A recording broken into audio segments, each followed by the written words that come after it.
don't make any. So this is a call about Upkido and other things on September 30th, 2025. We're almost in October. I can't believe Yeah. that. So Time yes, flying. exactly, exactly. Yeah. Have you guys introduced each other yet? A No, tiny not yet. bit. Yeah, Yeah. we started. I've We said too just much. started. Yeah.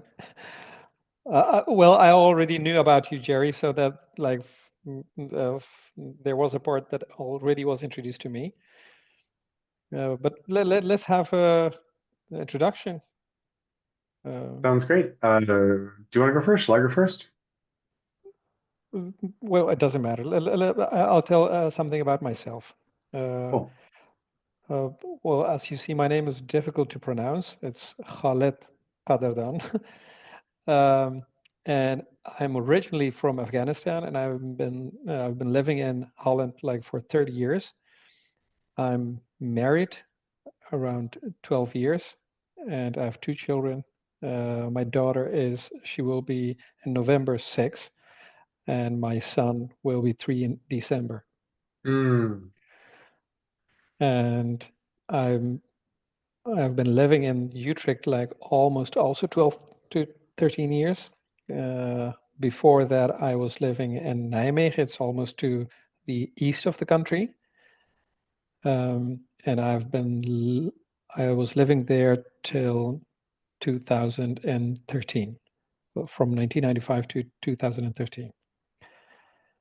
Um, well, I think for now it's enough, I think. I would like to know about you. sounds great. Thank you for that. Jerry Mikulski, live in Portland, grew up in South America. Oh, wow. My parents met in Bolivia, wound up settling in Lima, Peru for 10 years. I'm an only child. And then we moved to Argentina for 2 years, then moved to the US. I lived all over the US, but in the middle there, I lived in Berlin for a little under a year when I was 13. Through all of this, I ended up speaking English, Spanish, German, and learned French in school. And now I'm learning Italian because my wife and I have a Wow. small flat that we just bought in a town called Bergamo in Italy. So I'll be closer to you guys more often these years. In fact, we're just planning some over the holidays this year. We plan to be in Italy, so maybe there's a little something we can sneak in while I'm nearby. Oh, that would be very nice. That would be Yeah. fabulous, actually. Yeah. I'd love to do that. And just an aside, one of the cool things about Bergamo is that the Bergamo airport is a Ryanair hub, which means there are inexpensive trips all over the place. Oh, wow. So that's really actually quite practical. Uh, I grew up a long time ago. I wound up becoming a tech industry trends analyst for about a dozen years. So I was writing about future technologies, including neural networks back in 1990. Oh, really? Wow. Yeah, and I am not a coder, and I haven't followed it that closely, but certainly I've been following it since it exploded on the scene a couple of years ago. So I care a lot about AI. But in the mid 90s, I realized I didn't like the word consumer. And I mentioned it to several people, and they were like, "Yeah, don't worry about it." And my little inner voice was like, "No, this is a huge deal." And so the word consumer led me to the word trust, which is my main topic these days. I'm trying I to heard figure about out it. I'm trying to figure out how did we lose trust in humans, and how do we get it back? That, well, I think you really have a point. I think trust is extremely important, but I would rather, well, we'll have a discussion about it. What I think why trust is extremely important to human development. Cool. Love those conversations. Yeah. So let me do a little bit of introduction. Uh, I met Jerry, I guess, 5 years ago, 4 years ago. I was introduced to Jerry by a Swedish friend and mentor, Leif Edvinsson. I don't know, Khalid, if you've already met Leif Edvinsson. You've heard me talk about him. Yes. I've seen him. Yeah, so I've been following several of the Open Global Minds calls, which Jerry facilitates, moderates, makes space for in the world. And at a certain point, not long ago, I guess 2 months ago, 10 weeks ago, I also followed Jerry on LinkedIn, and I saw a post Jerry made. We used to know how to live in community, was approximately the title. And in Hmm. that post, he mentioned about 20 concepts from indigenous peoples, Mhm. uh, which allows living members of those groups to live more or less in harmony with each other. And I liked that idea very much. So I sent Jerry an email and said, what are you planning to do with it? I'd like to do something with it. I don't know what. Should we talk about it? And from that blog post and the email, we started talking about various initiatives which now have a kind of Upkido label. Mhm. And Mhm. Khalid, you might remember when we talked about Yes, it yes. when we were here for Sunday lunch. Mhm. The beginning of it had to do with not only indigenous concepts, which are very much alive, but underappreciated ideas, which everyone in a certain group in society knows about them. Probably 80% of society doesn't know about them, and they should be used more. For example, uh, well, I'll come back to that. Mhm. Also, underused good ideas like the commons or stewarding the commons. It's rather similar, probably about 20 to 25% of people know about what that means. Possibly fewer are actually doing it, and it's something that might be done better. And what we eventually called spoiled ideas, ideas which have been used so Too much much. they become meaningless. Mhm. So what can we do with those type of ideas to help people learn to use them in ways that will make the world better?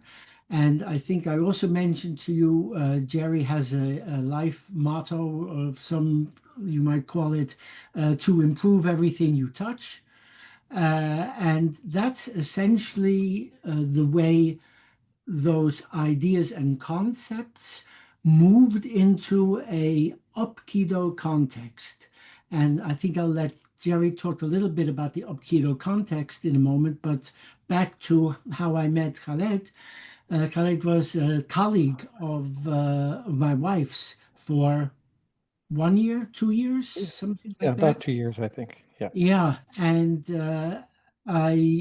my wife was very enthusiastic because I had been to Afghanistan many years ago, and she had a colleague born in Afghanistan. So at her farewell party, I guess you could call it, or Yes, farewell yes. outing, Yeah.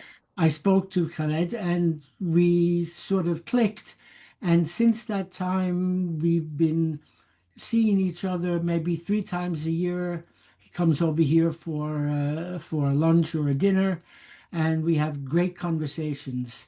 And I always felt that the conversations that we have are so similar to conversations that I have with Jerry and other people in Open Global Minds and people like Leif Edvinson in the Oracy Lab group that I'm always trying to connect Khalid to other groups so that he can add his unique perspective on the way the world works. So that was my introduction. On to Yay. So just maybe a tiny thing on Upkido. Uh, and then the idea came to me years ago, and I just every now and then tell the story, and then it just created this little upward spiral of our own when Hank said, "Hey, I like that." My sport has been Aikido for a while. I think I started when I was Mhm. in Berkeley in 2003, 4. Then I left Aikido for a decade, and now there's a dojo 6 blocks from home here. So I picked it up again in 2017, 2018, and I'll be there at 6 p.m. tonight, because I've got practice about five days a week if all goes well in a week. And Aikido I like a lot. It's not if you're trying to defend yourself or win a fight, it's not the most effective martial art. There's a bit of it that's kind of theatrical, uh, but it's very beautiful because the I in Aikido is universal. Sorry, the I is harmony, the Ki is Mhm. Chi or universal life force, and the Do is the way, the path. Mhm. There are lots of different Do practices in the world, and so it's the way of harmony with universal life force is the marketing name of Aikido anyway. And I really enjoyed it because it's always partner work. You're always working with one person on a particular move. It's never the same thing twice. It's always different. There's always something you're learning or unlearning. It's a very good sweaty workout, so you get a very nice workout. And there's something slightly energetic and spiritual about that key thing being in the room, which I like a lot. Uh, and then last thing about Aikido is uh, it's a defensive martial art that it believes in blending with incoming energy. This may be the only thing that Aikido is famous for, but it's worth it. and and that means in our same dojo we also have Kenpo classes, and in Kenpo you're blocking and striking. And I stopped trying the Kenpo because it was the opposite of Aikido, and I didn't like it. In Aikido, you basically meet an incoming blow and then spin around it or redirect it or something else, and then really nice things happen. And I'm wondering, Beautiful. metaphorically, it's very beautiful to watch. Like there's some just really nice Aikido demos, and some people that I know are just very skilled. We happen to have a very lucky to have a really skillful senior sensei in our dojo. He's an American guy named Ty Barker, and he's just very good at explaining this. He gets a little martial and sort of funny every now and then. He's busy trying to show us how to kill everybody, but he also has like incredible sense of orientation and capacity to pass this on to us. Anyway, um, by metaphor, then how might one know? And in order to blend with the energy in a situation in the world, so now by metaphor, you have to notice the forces that are active in the situation in the world. And that we haven't talked to Hank about this at all. I think it's a really nice opening for a podcast or for something. It's like, you can talk all you want about blending, but in Aikido, it's pretty obvious you're going to blend with this hand that's descending on your forehead like a sword. And that's the stimulus. Where in the world, there are other stimuli, some of which we won't notice at all, some of which we notice, but other people aren't bothered by. Whatever that might be, it gets really interesting. But how might you then pick up whatever forces are happening and make the situation better? And that could be something as simple as bringing a smile to someone's face. Uh, and there's a very interesting side discussion I was having with myself about that the last couple of days, and all the way up to fixing how the world works so that everybody on the planet dies less and is better off, which would be great. That's very high level Upkido, I think. And I fed a Mhm. bunch of this stuff to Claude, the LLM, and it came back with a whole series of things. It understood very nicely what I was talking about. It then built a framework and a bunch of stuff, which is I then did a little bit more prompting, and that's what I've put on the Upkido website right now. I folded the front page that I used to have manually done into it, but the rest of it is kind of what came out of my conversation with Claude, which means we need to go in and edit and change and prune because it's too many words. It looks long and indistinct. There's lots of ways to make it better, but it's a nice sort of rich, I think, starting point. Mhm. um, and we might not want to start by working on the website. We might want to start by thinking about what does an Aikido practice look like? What would an Aikido dojo do? And I think, Hank, when you were mentioning what we might talk about, those are really, really lovely topics to sort of come back to, and also happy to explain and give any other kind of reasoning or backstory to what you're hearing right now. Yeah. I would just like to start off this more open part of the conversation by saying why am I here aside from having a nice conversation? What would I like to help achieve with this whole concept of an Aikido practice room, a dojo, and an Aikido commons? And to put it in one phrase, I'd like to help people learn about and practice methods and skills that make the world a better place. So all of my input is coming from that idea of there are ideas to make your own, there are skills to practice, there are methods by which people have successfully or unsuccessfully tried to improve the world. And the more people know about those things, learn about those things, and can use those things, the better chance that the world will become a better place. One conversation at a time.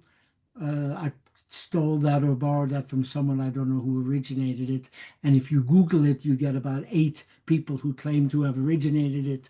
But one deed at a time, one smile at a time, or one large intervention at a time. Because, as I think both of you know, I've always had these delusions of grandeur.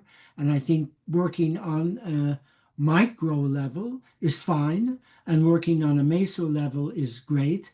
But if you are able to do something innocent enough to work on a macro level and get lots of people working on that thing on a macro level, there's a better chance that the world will improve. So that's where I'm coming from. And I think I want to add up to what my perspective is. I think well, I talked to Hank a lot about how I look at the world, but let me start from the point that my worldview has changed. Like before I went to my residency for psychiatry, well, I really had a different perspective. Well, I thought it has to do much more with knowledge, to know things and to achieve things. Once I started psychiatry, and especially when I went to psychotherapy, I read about the concept of identity. And it is this concept is well known. That the first person who has ever introduced it was Erickson. But there are a lot of people who I'm not hearing you, Jerry. I apologize. I muted myself. Eric or Milton? Well, Erickson is the first person who has ever tried to conceptualize it. I think it's Eric Erickson, right? Yeah, Eric Yeah. Erickson. Okay, because there's a Milton Erickson who's also Yeah. famous in Yeah. psychiatry, Okay. in Yes. psychology.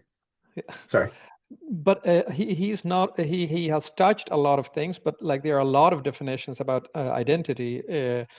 He did it mostly in children and adolescents.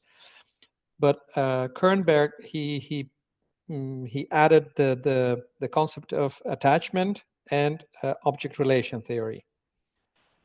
And what that touches to the point where Jerry, what you're trying to say about trust.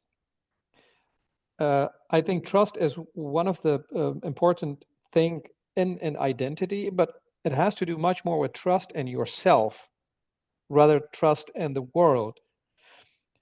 Once you trust yourself, then trusting other will start with you, because when you have a firm identity, when you're able to predict things that are relatively accurate, so you will be predicting people, they are trustful. Most people are trustful. So when your identity is not that well developed, so you don't trust yourself, but it eventually it will lead to not trusting people, because the prediction is much more to survival, not to learning, and in a lower affect. What is it called? When there's a high affect, things will be split into good and bad. But there is no good and bad. So learning process will always be delayed. And from that point of view, I also learned that the concepts that we are thinking about, there is a layer behind us. Like there is a motivation why we're trying to achieve stuff. Like, and I think eventually giving advice, explanation, it doesn't work with people. You will touch their identity when we tell people what to do or what not to do, what is good, what is bad, the morality stance. Everything will create more stress on people, and they go into that split position instead of having a conversation. And I think, well, my experience around that concept is mostly that when we achieve trust with each other, like with your partner and conversation, then we will together be creative what the solution is before knowing the solution. And that's how my perspective is.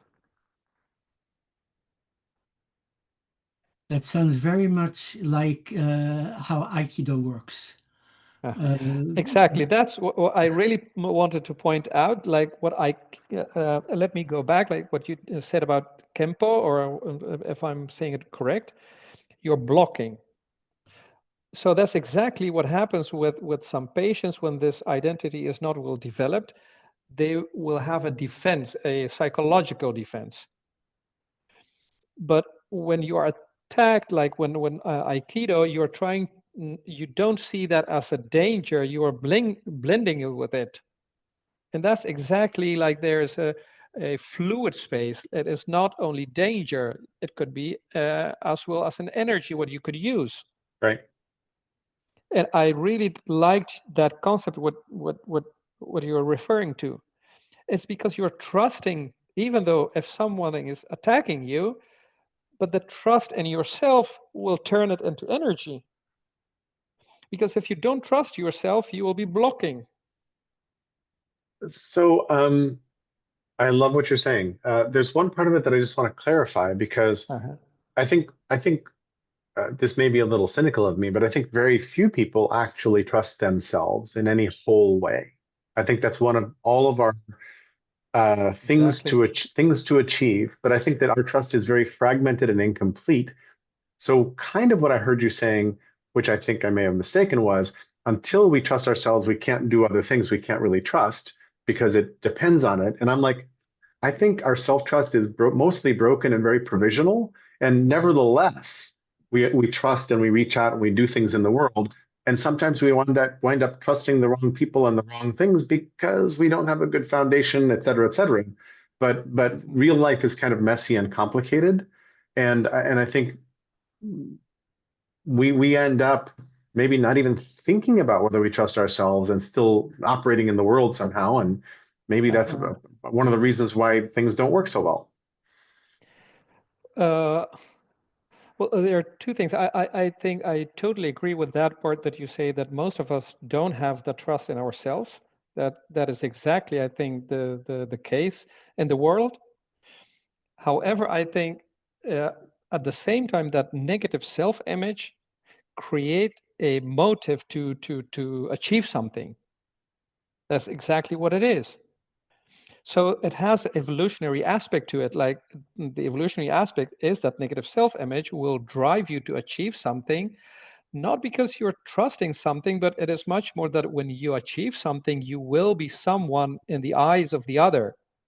You will be worthy.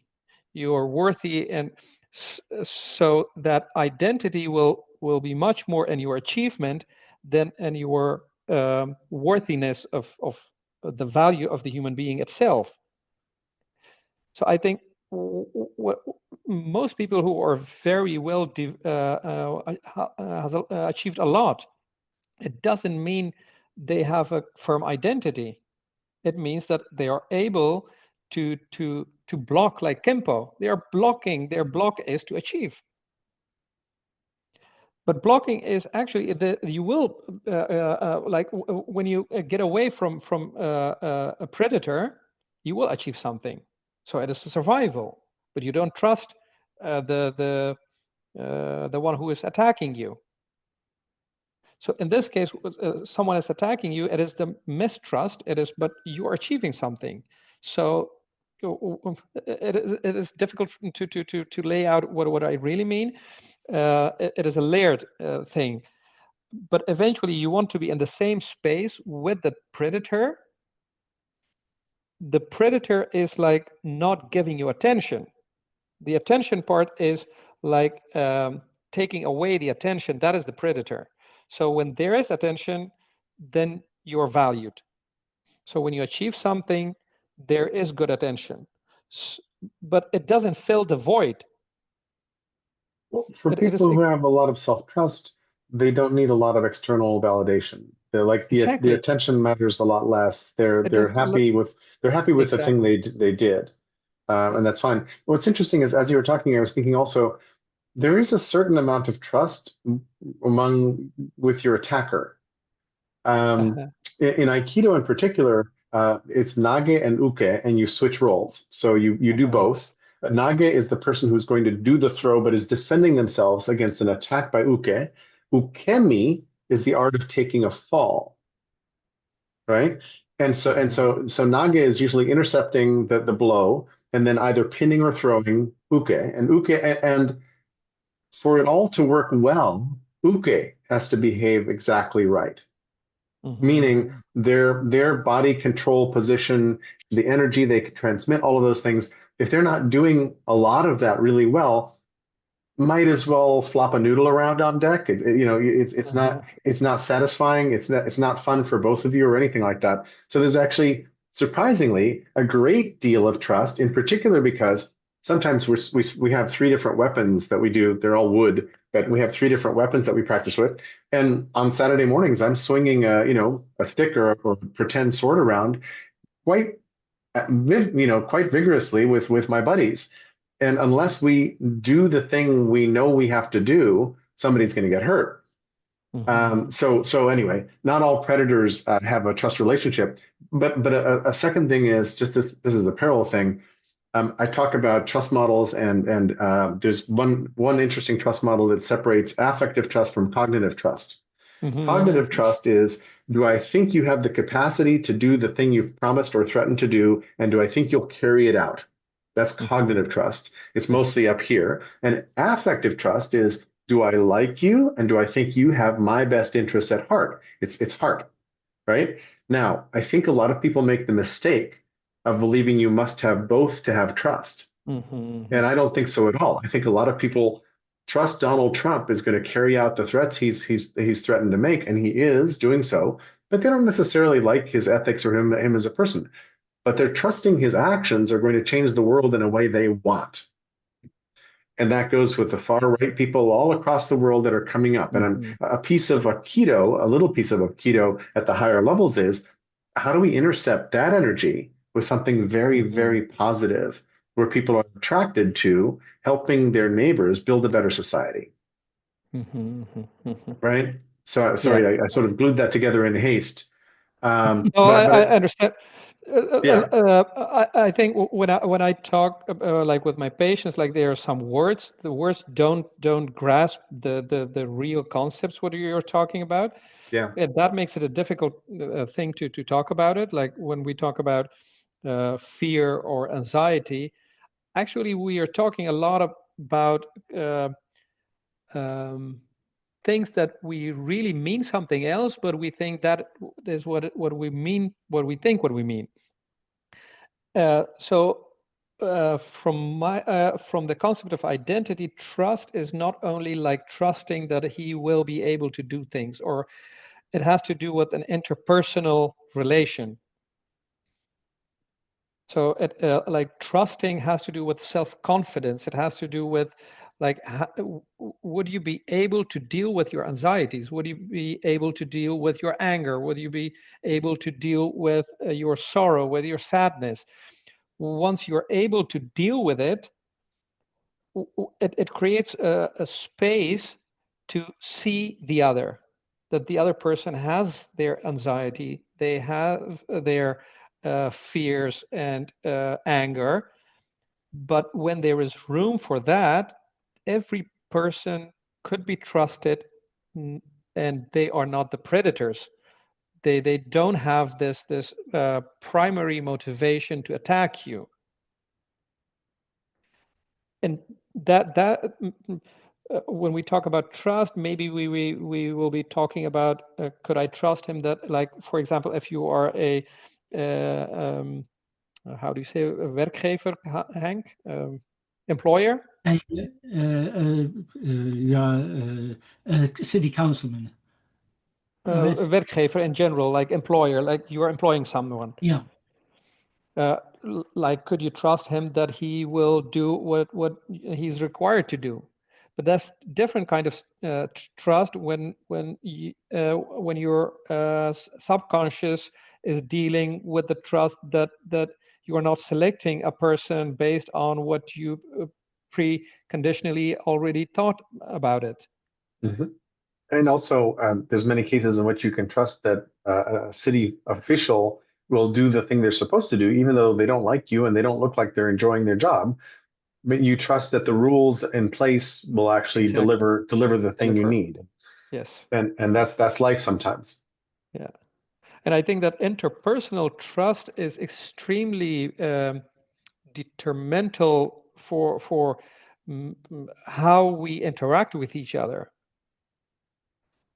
Like eventually we will be selecting people because those people who looks like us, or those people who are much more the way we think.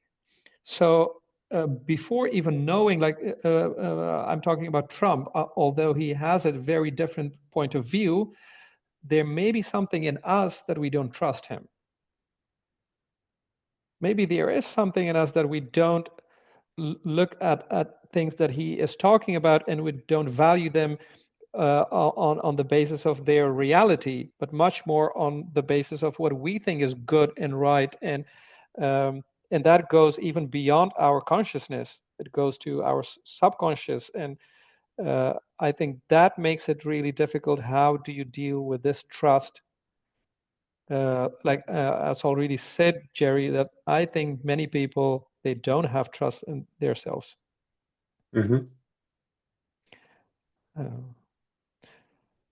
So how do you do Aikido on an abstract level with your opponents who really have a different point of view?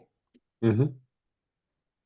Well, and some of the Hank and I've been working a bunch on the principles of Upkido, which are very related to and maybe include the principles of something I call design from trust. And a piece of what I think we ended up on that was really important was deep listening and perhaps loving speech, which I'm getting from Thich Nhat Hanh. And when you ask how are you going to blend with somebody who's opposed to you or maybe even doesn't like you, I think those are the beginnings of a framework for how to do that. And I would add to that another duo that I talk about, Sam and Hank. I think I talked about this with you. Is the difference between being defenseless and being undefended. Because deep listening requires knowing you're not going to be harmed, and if you're in danger's way, to be able to figure that out. And one of the things that I've learned through martial arts is, when somebody's within striking distance, and you know that if they're that far away, they might hit me, but I have enough time to stop a blow. Like you just because you tried hitting your buddy and over again for many a session, you went whoop whap whoop whap, and it turns out you have a bunch of time if you know it's coming. If you're taken by surprise, all bets are off. But when you're defenseless, you don't know that distance. You don't know that when you're safe and when you're not, and you can't actually neutralize your opponent, and that's very dangerous. So it's dangerous to be defenseless in a situation where somebody is very contrary or animated or angry, and then to carry this metaphorically into the world again, because in martial arts, being undefended means putting your guard down, but knowing how to defend yourself. What does that mean in an argument? What does that mean in some other setting? And so I think a piece of what we might want to talk about in Aikido at some point down the road is what are the arts of self-defense in conversation, in strategy, in other things like that.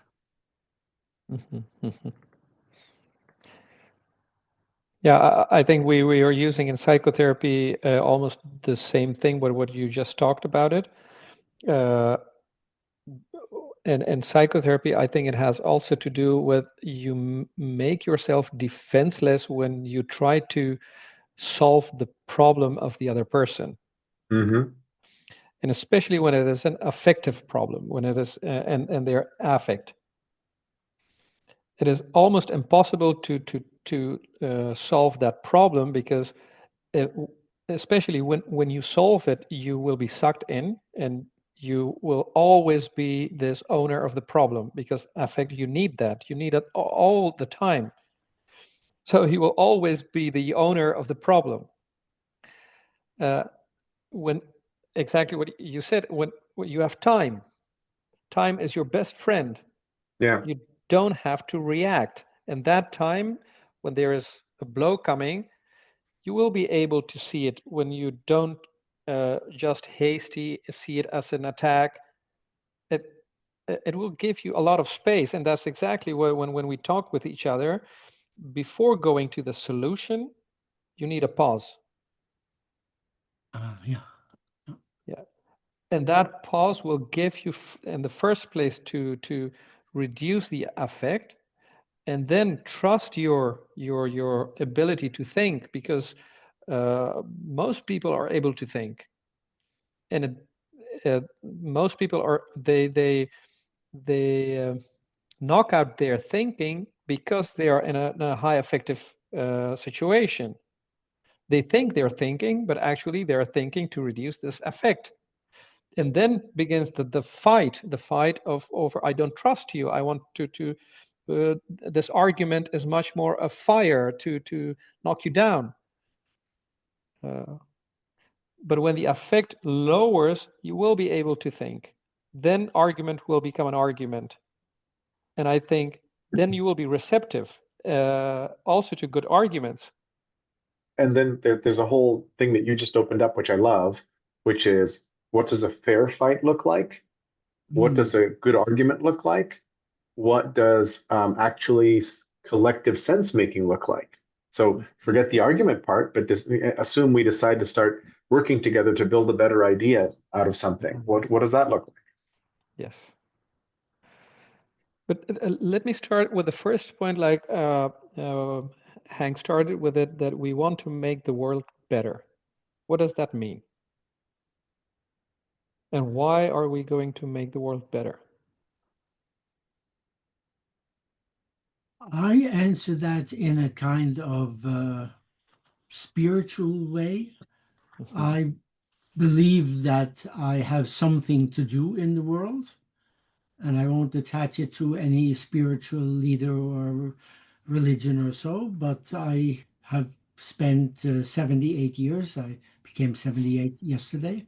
78 years Oh, Congratulations. I didn't know that. congratulations, Hank. Me neither. believing that I had something to do.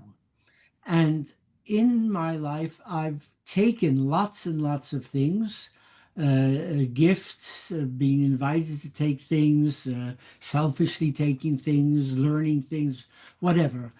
And I feel at this point in my life, it's time to give back in some way. So, why do I think I want to make the world better? I think that's what I'm supposed to do. And you can broaden that in a broader spiritual or religious context. I keep it in a very personal context at the moment. Mhm. And do I understand, Hank, that you say you have received good things Yeah, from absolutely. people Yeah, all the and time. all the time? At the same time, it implies, or it seems to me that the world is good then. Yeah, I suppose that's at the basis of Uh-huh. my ideas, my yeah, I think so. Yeah. Yeah, it's a deep value, if value is the correct word to put there, or an ideal. Yeah, I think the world is a Yeah. good place. I It's a think, good place.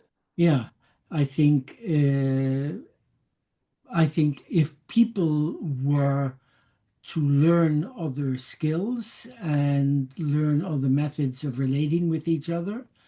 There'd be much more danger from nature than from people, although I take the step aside, and of course, I know that people are also part of nature. But I mean things like hurricanes, floods, droughts, lightning strikes, sunspots, etc. Yeah, I think that's at the basis of lots of things I believe are true. Mhm. And Jerry, do you have a view on what better means? What that? What better means in the context here? Yes. Yeah.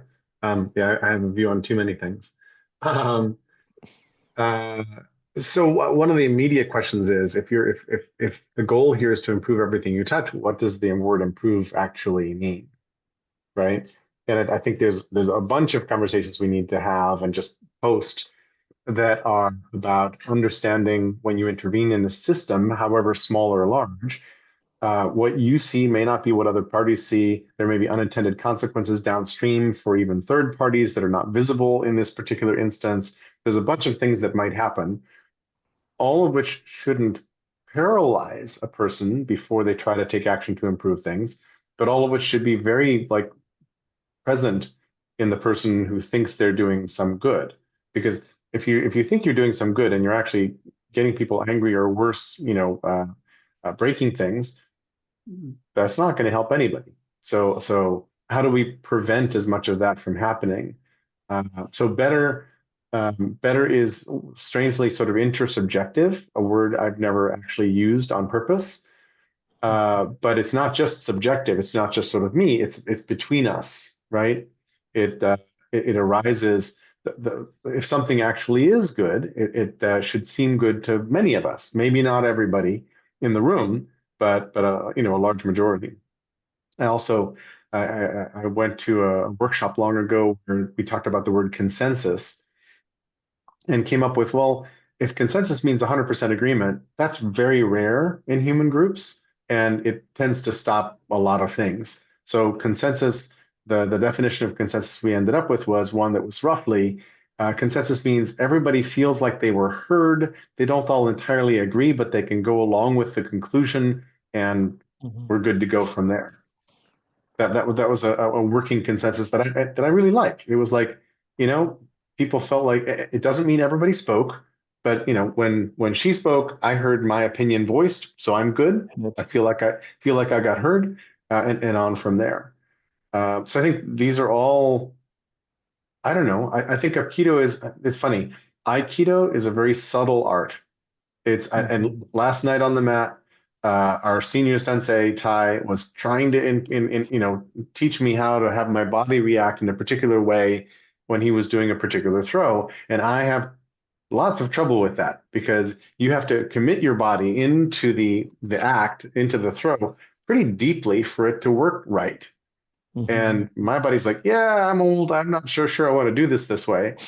Um, and slowly I was kind of changing some stuff that I had baked into my body earlier because with training you set your body to assume and do and react in certain ways, and it turned out that my trained in response wasn't being very useful in that instance last night. I had to break that and retrain myself a bit, which is always fun and confusing.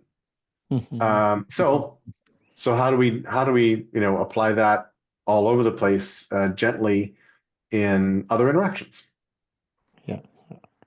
And well, well, my point of view about better, I think, is um, I think for better to give it some meaning for me, I really have to view something that is now not good and or not going well.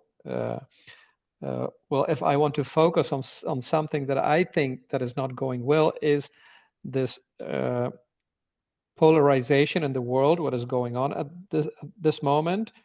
I don't know if it is a good or bad thing, but at this moment, I think it is going on. It really has an effect on people. But and to come back to your point of view, Jerry, I think it may go to a level that it will go wrong, like it will go to a war maybe, or to a world war. I don't know if it will go, but it is a possibility, of course. And polarization is a risk factor, but I don't know if it is in the current context will lead to something like this. But if I want to have a role in it, I would like to focus on that. How am I able to do something about it? And I think for me, trust and the polarized view will create that room. Trust and the polarized view, what do you mean? Like to the opposite pole, the one who has the different point of view, trusting Right. hearing them in a deep sense, not just because it's a trick, like, oh, there is some value in what you're saying. I think it should start with using this energy, like in this sport kind of thing. How do I use your view that may be almost the same what I'm thinking, actually? Yeah. What are the commonalities? You're making me think that a lightweight but interesting Upkido gesture could be to introduce two people who are very different from each other and might not normally meet or speak themselves, but to create a situation in which they might speak with each other and enjoy each other's presence. Yes. That'd be great. That would be very great. A simple introduction. Well, one of my amateur beliefs about how to cause scale, how to cause change in the world is people taking people sort of like them by the hand to try something new. I think that's an enormously powerful thing. It's like, hey, come join me at this event. The wife and I are going to this thing. I think you might really like it. Come with us. And then that turns out to be a life-changing speech you hear, or a workshop you attend, or whatever else. That is a huge vector for change. And so for me, that's a lightweight mechanism or tool for Upkido. I've been listening and trying to summarize And taking in copious notes. words. It helps me think. Yeah. Doing it that way. So I'm not sure all of what I wrote actually captures the whole spirit of what you guys said, but that's how I heard it. So I'll begin with the last thing, because one of my questions about Upkido is, what do people do if they're in an Upkido dojo or in an Upkido commons? And I think you said a few very shortly ago, Jerry. Well, there are skills and mindsets that can be practiced, and we've talked about a lot of them in the call. So I quickly put 5 of them there that I heard, which are things that not everybody who thinks they know how to do it can do it. And that's stuff to be practiced, to be learned to improve performance. And before too long, because it's 10 to 8 already here, I want to go back to one of the first things that Khalid was explaining. And if I understood that correctly, because that's how I put it in the chat, people need to trust themselves before they're able to trust partners, colleagues, or opponents. And if you can't trust yourself, you don't have a strong identity. And if you don't have a strong identity, and then I'll add something one of my favorite philosophers pointed out recently. If you don't have a strong identity, your opinions become your identity. So any attack on your ideas or opinions is an attack on yourself. Fascinating. And that, sorry, I'll just continue that for a moment. which leads me to think that working in an Aikido dojo and or an Aikido commons needs to be done on the three different levels, or micro, meso, macro, or there might be different levels. As Hmm. in Aikido or in other Japanese martial arts, there are the degrees of a belt. Some things you do on for a white belt, they are done between you and individuals. And maybe if you have a higher grade belt, you've learned to do it in communities or organizations. And if you have an even higher grade belt, you've practicing and learning how to do it in society or in civilizations. So I just wanted to put that back into the Yes. conversation. But let me focus on that identity thing. I think for the sake of conversation, we are always talking like in absolute terms. It's much more to have a fluid conversation, of course. But actually, there is a broad spectrum of trusting and mistrusting, and and and uh, and conversation, and makes it really difficult. What you really mean is like, I think there doesn't exist a person who really have this well developed identity. It is a spectrum of like extremely fragmented, not well differentiated and integrated. Uh, but on the other spectrum, like extremely well developed, these are the extremes. In the middle, there are a lot of compositions, of course. Uh, so, like when we say you have a firm identity, we actually mean there should be a certain level of integration, a certain level of um, differentiation that will create for different things to achieve. Like for something, you really need an extremely well developed. For something, you will need, like for example, many people are neurotic, and they they should have a certain less well developed identity to achieve that stuff. Uh, like if you really want to have a firm identity, mostly you could live just anywhere, just like some mystics who are able Yeah. to live without any materials. Uh, so just to add up to that concept. Yeah. Is it possible to have a very strong identity but very low empathy and thus make everybody angry? Like your identity could be fully fleshed out. You could know yourself and love yourself completely, but be a total asshole in the world. Is that Yeah. possible? Well, that's I think the identity. What I'm talking about, it has nothing to do only with you. Okay, good. That is the object relation theory. What it says is that how do you position yourself in relative to the other person? So your identity is always coupled with how you see other people. Love that. Yeah. And if So you, yeah, go ahead.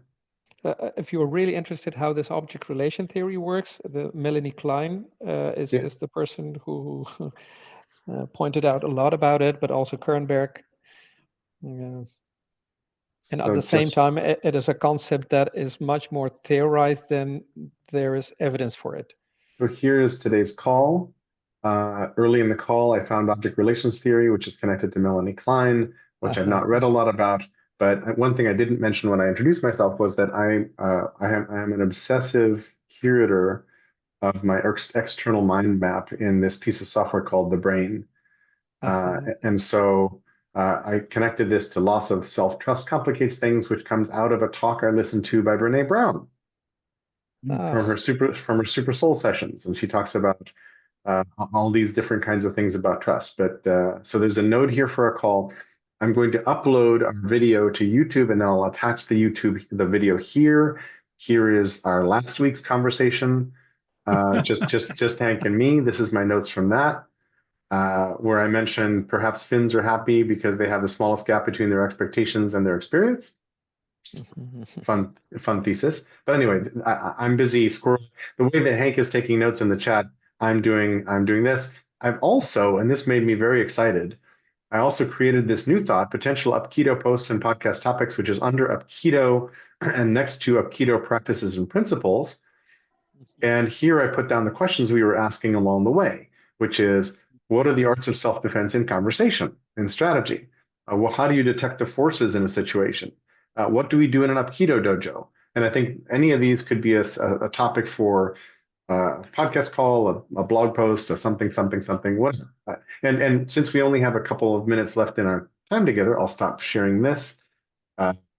Please ask me any questions you have about it, but also ask what would we like to do next or next week or whenever.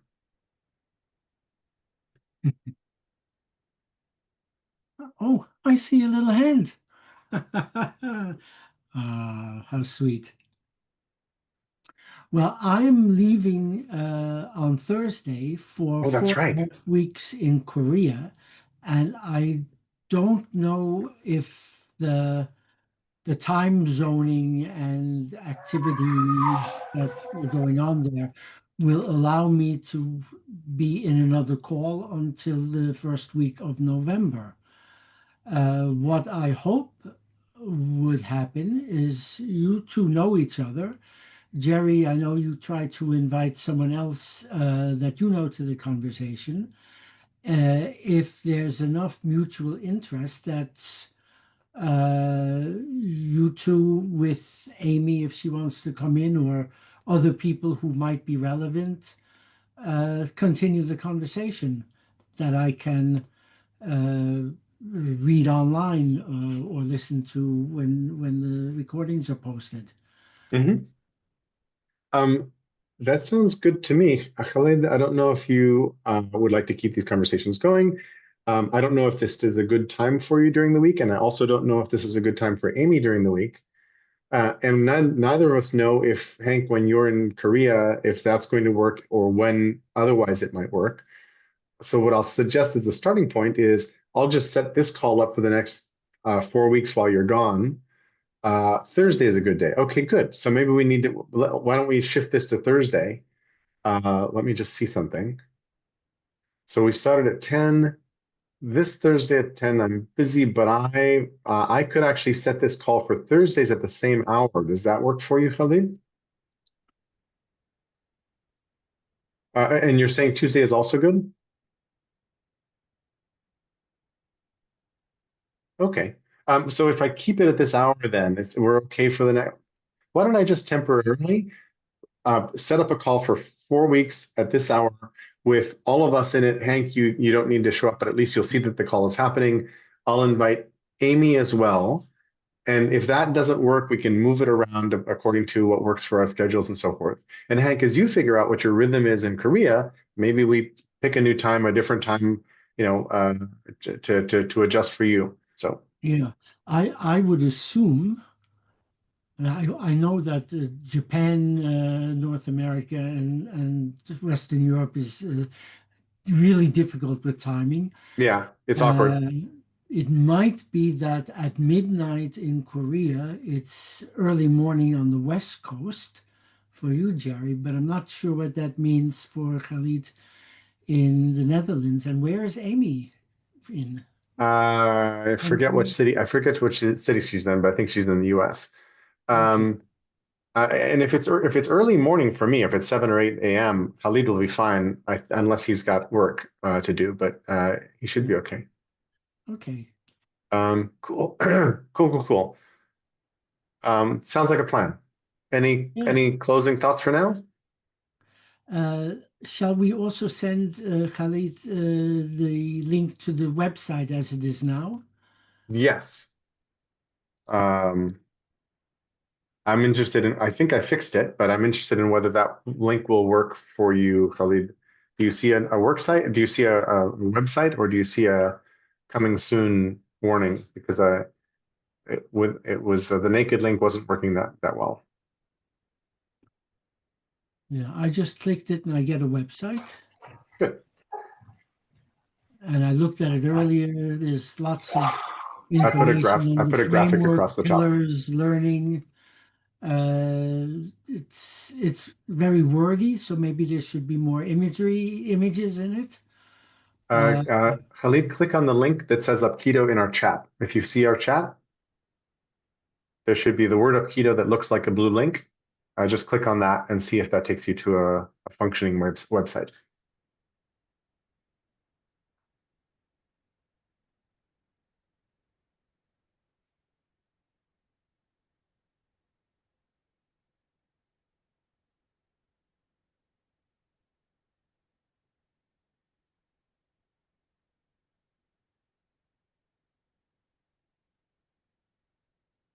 Did it work? No, it works for me. Yeah. I know your browser and my browser are used to seeing this URL, so they're Yeah. putting it in the right place. That's 3 links.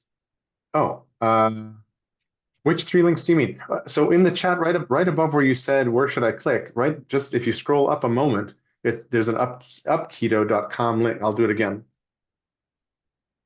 Yeah, exactly. Just try that. Either one of the links and that works. Yeah. Okay, good. And just as my parting shot, I'll pretend I'm Leif Edvinsson, and I'll say there's a lot of words up on the website. We would probably need more smells and haptic things, and some music and imagery. Yeah. Sounds good. I'll leave you with that. Well, last thing, what I really wanted to, I talked about it with Hank, like what I also think some conversations that we have with each other where we push each other. And well, maybe sometimes it is possible to invite people who have a very different point of view and how we will cope with them. Sounds great. And how could we listen? Yeah. Sounds great. That would be like how I think it's a very good starting point. How do you do this Upkido in that sense? Yeah. You're making me think that, and this is way too early, way too far ahead, but maybe there's a concept of Upkido sessions, which is a very light set of framing for a debate or a conversation between people who disagree. Yeah. Exactly. Yeah. Great Cool. idea. Yeah, thank you. Thank you very much, and till next week maybe. A pleasure. Yes. And see you guys Same. somewhere down the line. And hey, happy Yes. trails. Have a great time. I'm envious. Korea is awesome. Yeah. Thanks a lot. I'll be thinking of you both. Yeah. Have a good time, Hank. Thank you. Ciao for now. Bye. Ciao.